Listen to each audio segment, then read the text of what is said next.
espero que estén muy bien, que sus familias también se encuentren bien y que encuentren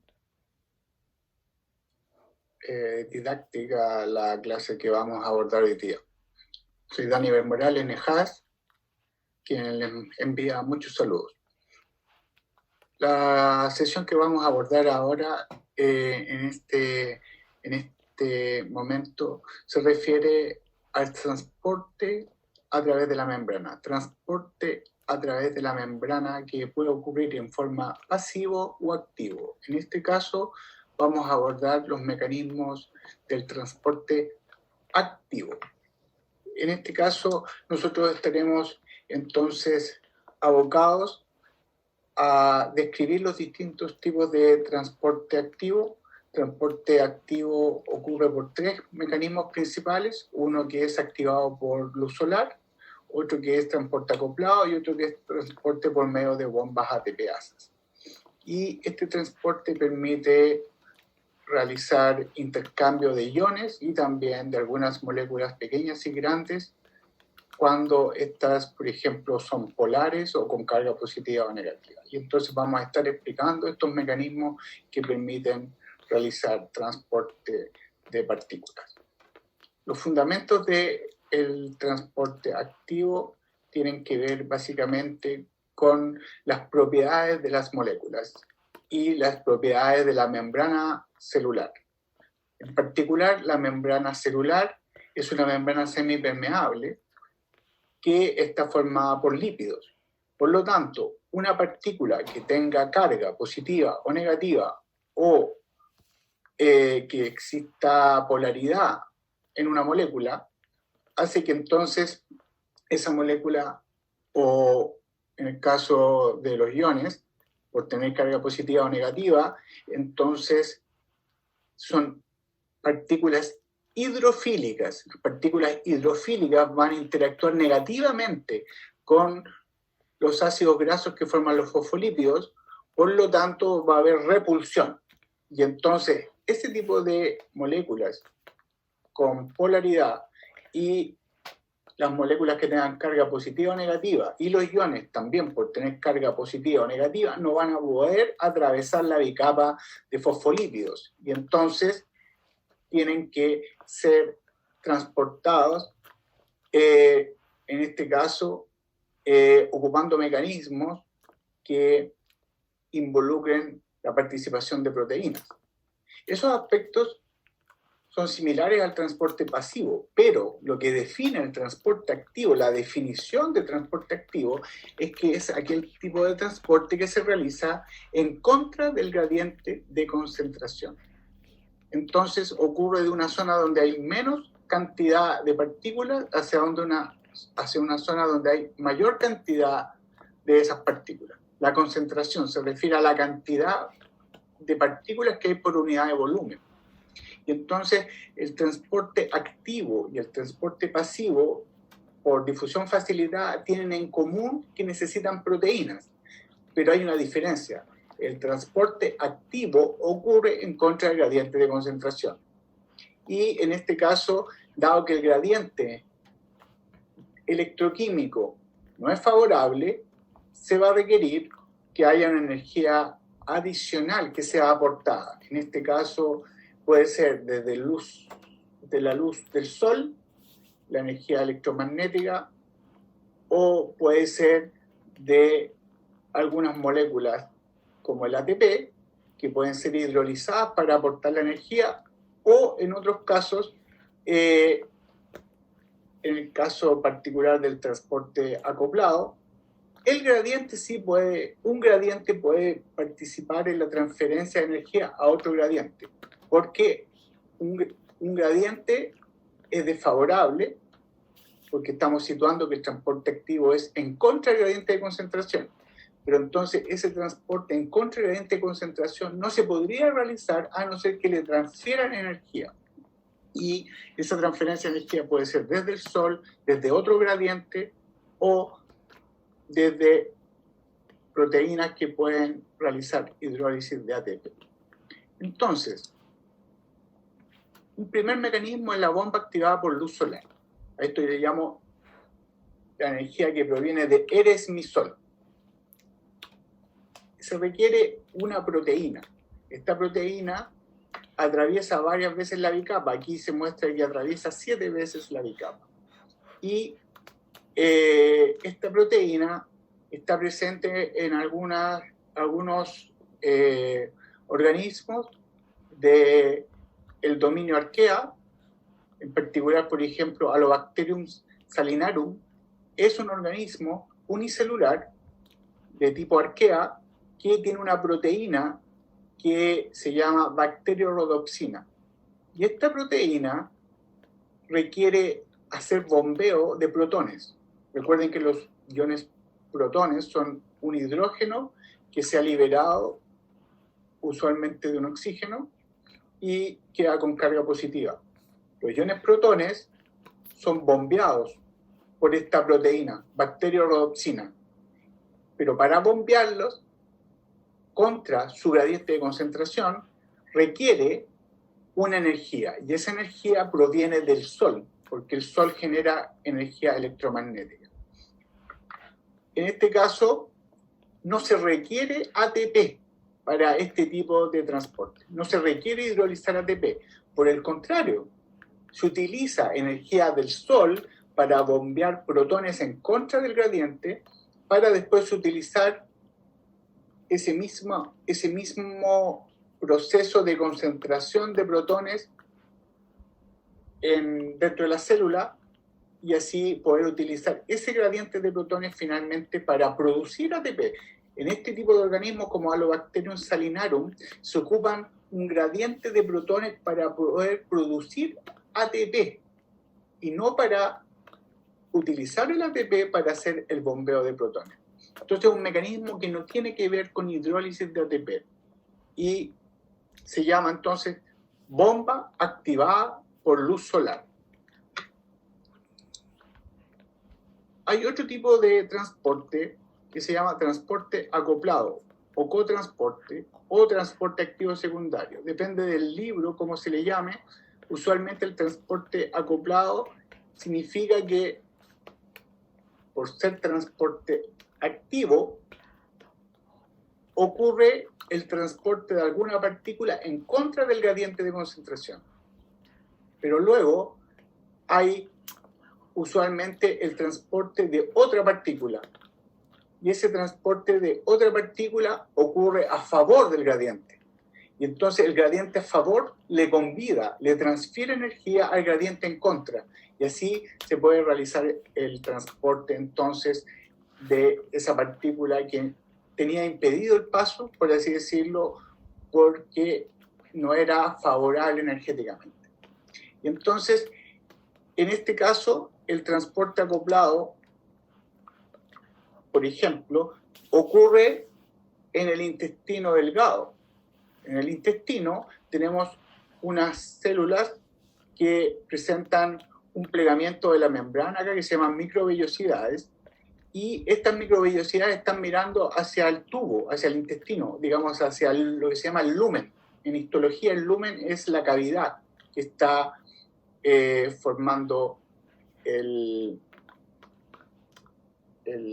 órgano, en este caso el intestino. El intestino tiene una cavidad al centro, igual que las arterias, los vasos sanguíneos, igual que el estómago, al centro tiene una cavidad. Entonces los alimentos con los cuales nosotros nos alimentamos tienen en el fondo la capacidad de poder ir realizando absorción de nutrientes. Esos alimentos proveen moléculas que pueden ser absorbidas por estas células que forman el revestimiento del intestino. Y entonces, en particular, el transporte acoplado de tipo sin porte es uno de los tipos de transporte acoplado, el otro se llama antiporte. Es un mecanismo que permite que la célula del intestino delgado que está revistiendo el intestino delgado pueda incorporar, absorber glucosa desde la cavidad del intestino. Entonces, ¿cómo se hace eso? Por una parte, nosotros sabemos que el sodio, los iones sodio están más concentrados en el medio extracelular. Entonces, en este caso, los iones sodio están más concentrados en la parte naranja, que muestra justamente la cavidad del intestino. Entonces, está más concentrado afuera que dentro de la célula. Y entonces, ese es un gradiente a favor. Hay un gradiente a favor de sodio, pero transportar glucosa hacia dentro de la célula está impedido, porque la glucosa está más concentrada adentro de la célula que afuera en la cavidad del intestino.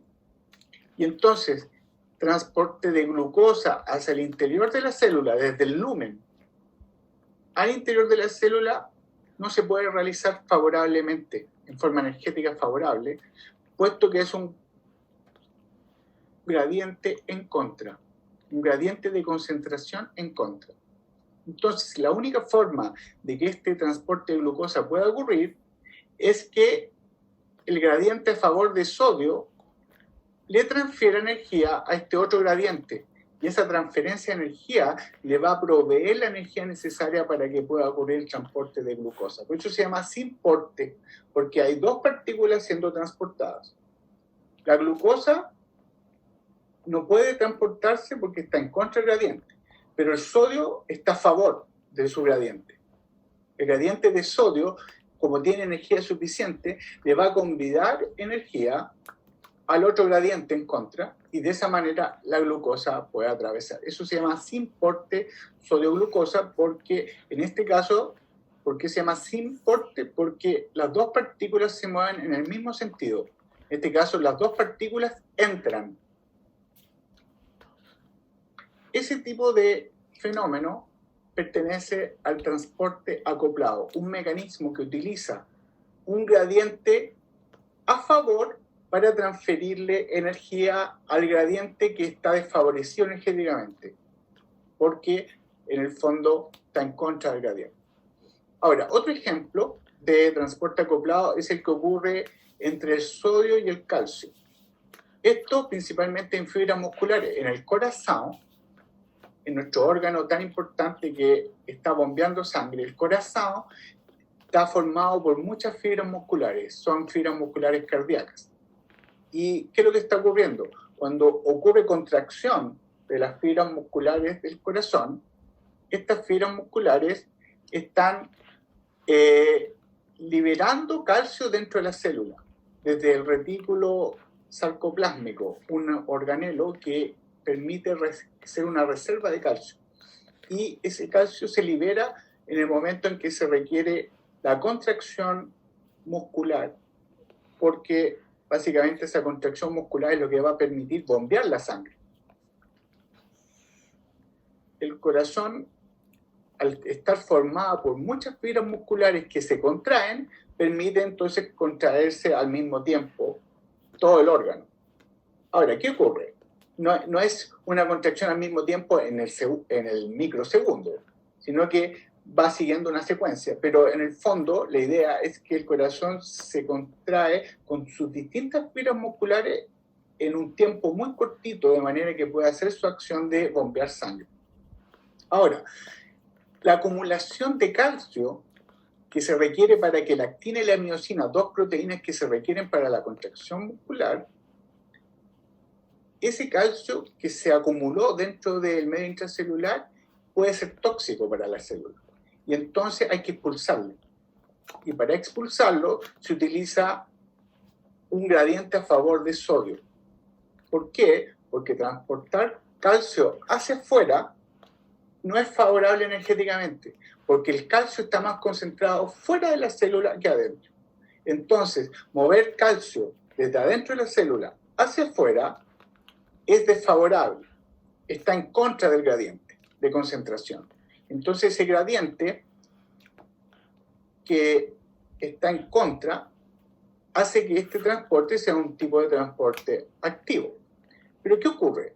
Como el sodio está más concentrado afuera que adentro, podemos utilizar el gradiente de sodio que permite que sodio entre, y es un gradiente a favor. Podemos utilizar que ese gradiente a favor de sodio le convide energía al otro gradiente en contra de calcio. Entonces, ¿cómo se logra eso? Que 3 sodios desde afuera entran y eso permite bombear un calcio hacia afuera. Y de esa manera vamos disminuyendo la concentración de calcio que se transforma en tóxica dentro de las fibras musculares. En este caso, como el sodio entra y el calcio sale, se llama antiporte, porque las partículas se transportan en sentido contrario. Otro ejemplo de antiporte ocurre en los glóbulos rojos. En particular, para transportar dióxido de carbono dentro del sistema cardiovascular, el dióxido de carbono tiene que pasar desde los tejidos a los glóbulos rojos. Y entonces, para que eso pueda terminar siendo un transporte eficiente, el dióxido de carbono tiene que transformarse a bicarbonato. Tiene que incorporarse en la forma de bicarbonato. Eso se hace por medio de una enzima que se llama anhidrasa carbónica, que une el dióxido de carbono más un grupo OH- y de esa forma produce bicarbonato. Pero el bicarbonato tiene que salir luego del glóbulo rojo hacia el plasma, y eso se hace con intercambio con iones cloruro. Entonces hay un antiporte en el sistema respiratorio que tiene una relación con el transporte de dióxido de carbono, que es importante para eliminarlo con la expiración. Cuando respiramos, nosotros inspiramos para incorporar oxígeno y expiramos para botar dióxido de carbono. Y entonces el proceso de transporte del dióxido de carbono se realiza en parte justamente produciendo bicarbonato. Y este bicarbonato fluye entre el glóbulo rojo y el plasma. Y para hacer eso requiere un gradiente de cloruro. Ese gradiente de cloruro es está a favor, digamos, un gradiente a favor para cloruro, porque el cloruro está más concentrado afuera que adentro. Pero por otra parte, el bicarbonato está en contra. Entonces el bicarbonato, en la situación que estamos mostrando aquí a la derecha arriba, el bicarbonato para salir del glóbulo rojo hacia el plasma no lo podría hacer porque está en contra del gradiente, y entonces se utiliza el gradiente a favor de cloruro. Entonces, de esa manera, el antiporte cloruro-bicarbonato es clave para el intercambio gaseoso de dióxido de carbono que está asociado al sistema respiratorio. En conclusión, el transporte acoplado es una proteína que puede transportar dos tipos de partículas. Una la transporta a favor del gradiente de concentración, y ese gradiente a favor le convida energía al gradiente en contra para poder transportar esa otra partícula en contra de su gradiente. Entonces hay una transferencia de energía del gradiente a favor hacia el gradiente en contra. Y tenemos dos tipos de transporte acoplado. Uno se llama sin porte porque las partículas se mueven las dos en el mismo sentido, por ejemplo, de afuera hacia adentro, como la glucosa con el sodio en el intestino delgado. O se mueven en sentidos contrarios, como es el antiporte. Por ejemplo, el antiporte sodio-calcio. El sodio entra en la célula, pero el calcio sale. Van en sentidos contrarios. Entonces, antiporte sodio-calcio. O el antiporte cloruro-bicarbonato. El cloruro entra en la célula desde el plasma sanguíneo al glóbulo rojo, y luego el bicarbonato va en salida desde el glóbulo rojo hacia el medio extracelular. Entonces, como se mueven en sentidos contrarios, eso constituye un antiporte, en este caso cloruro bicarbonato. Y un tercer tipo de mecanismo de transporte activo es el de las bombas ATPasas. Este es un tercer tipo. Este es el único tipo de transporte activo que requiere hidrólisis de ATP. El ATP es una molécula energética que, al ser hidrolizada, permite proveer energía para el transporte de iones, por ejemplo, que son los que están involucrados en bombas ATPasas. Por ejemplo, uno famoso es el de la bomba ATPasa sodio-potasio. Sodio-potasio ATPasa. ¿Qué es lo que está ocurriendo? Esta es una proteína muy especial, se le llama bomba porque en el fondo está transportando en contra de su gradiente sodio. El sodio sabemos que está más concentrado afuera de la célula, que está aquí simbolizado acá arriba, y está menos concentrado dentro de la célula. Pero ¿qué es lo que hace esta bomba? Transporta sodio en contra del gradiente, desde adentro hacia afuera. Eso es desfavorable porque ya dijimos que el sodio está más concentrado afuera. Y además, nosotros sabemos que el potasio está más concentrado dentro de la célula. Y en este caso, transporta potasio en contra de su gradiente. Entonces, transportar sodio no es favorable si es que lo estamos transportando hacia afuera. Y transportar potasio no es favorable si lo estamos transportando hacia adentro. Están en contra del gradiente de concentración. Y entonces, ¿qué es lo que hace esta bomba? Para poder hacer ese transporte de sodio en contra de su gradiente y de potasio en contra de su gradiente, utiliza la hidrólisis del ATP. Rompe uno de los grupos fosfatos del ATP, es un adenosin trifosfato ATP. A por viene de adenina y trifosfato. Tiene 3 fosfatos, rompe el enlace entre el tercer fosfato y el segundo fosfato y al romperlo se libera energía y esa energía se puede ocupar para mover estos 2 iones en contra de su gradiente. Eso hace una bomba ATPasa. Transporta iones en contra de su gradiente de manera de poder realizar un transporte que era desfavorable, ahora lo puede hacer posible porque está ocupando la hidrólisis de la ATP. En este caso, entonces, estamos hablando de un tercer mecanismo de transporte.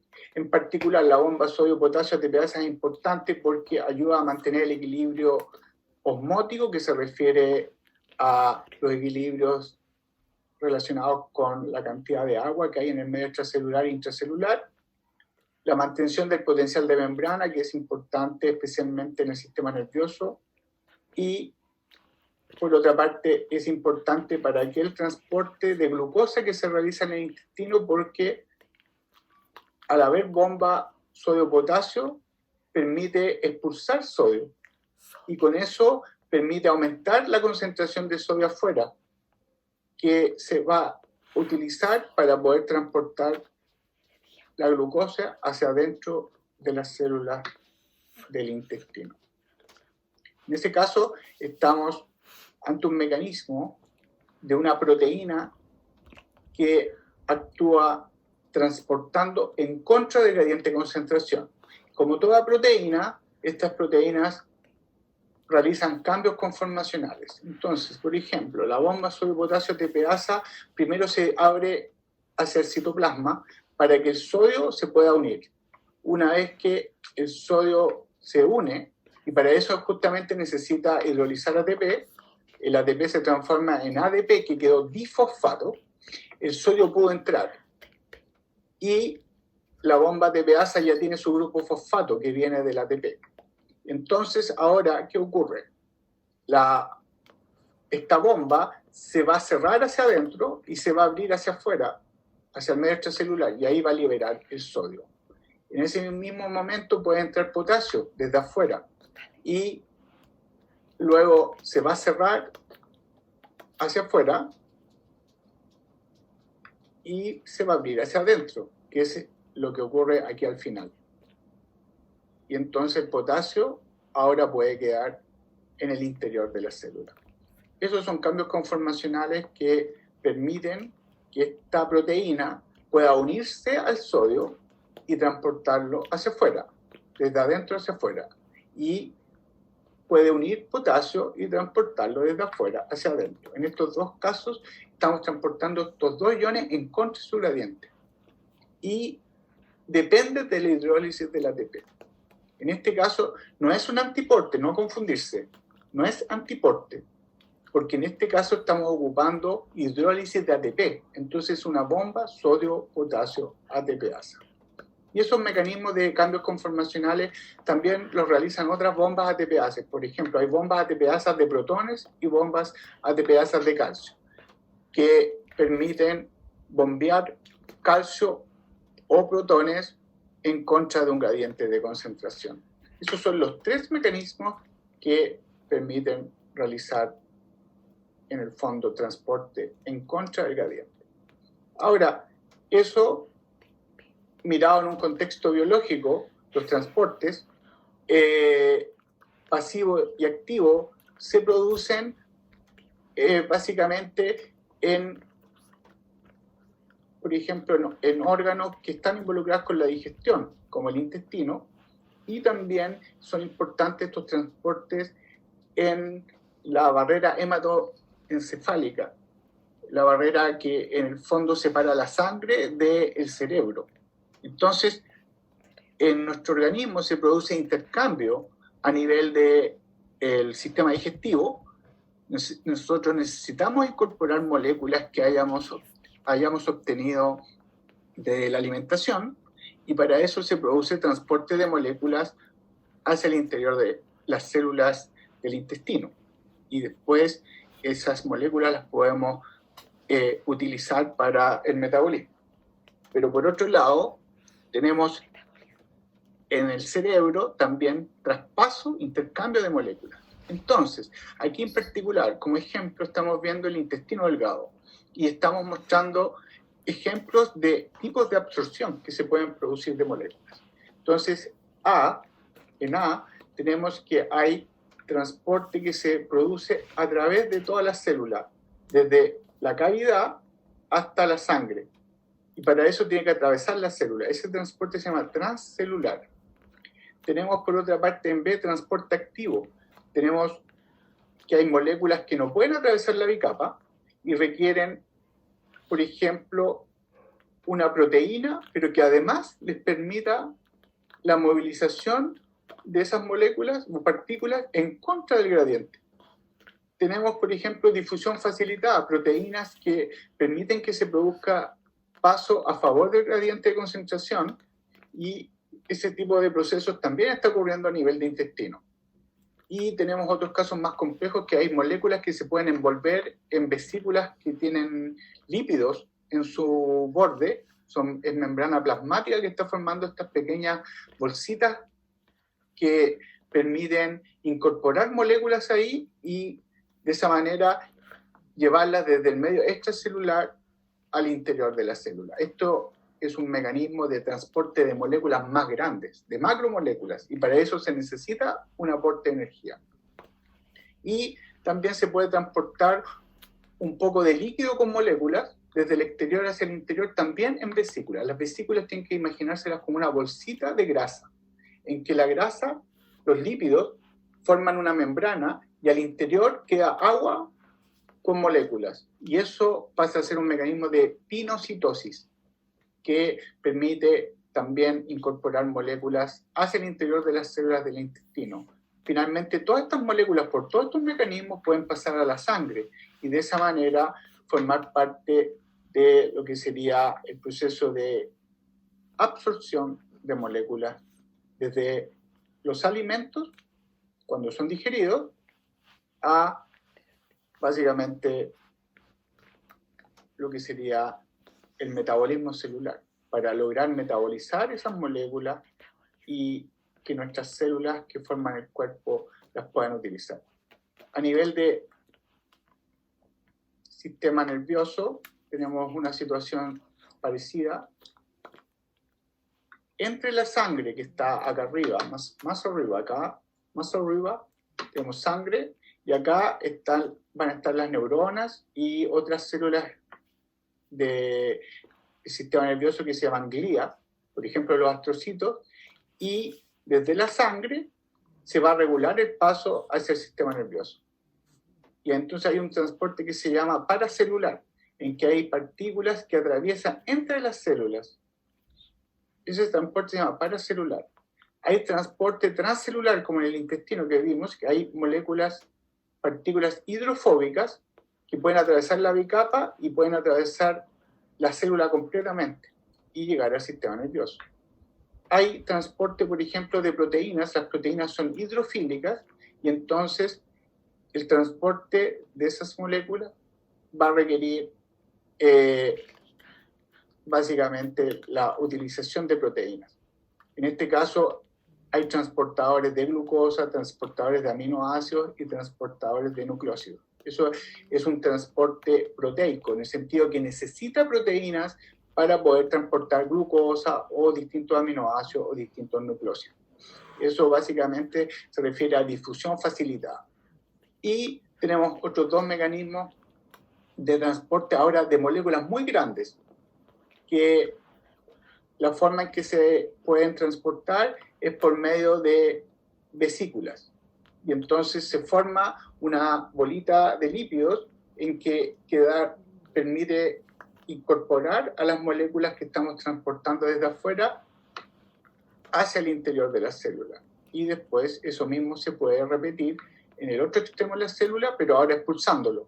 Las vesículas se unen a la membrana y liberan la molécula que antes había estado en la sangre. Entonces pasa de la sangre al interior de la célula y del interior de la célula al sistema nervioso.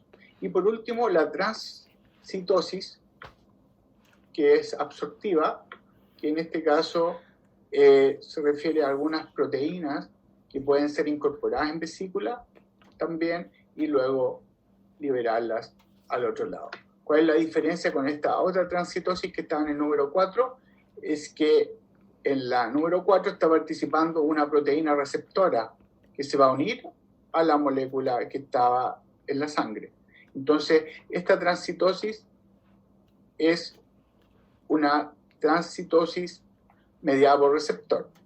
Y la que está acá a la derecha es una transcitosis que no requiere receptor, se le llama absortiva.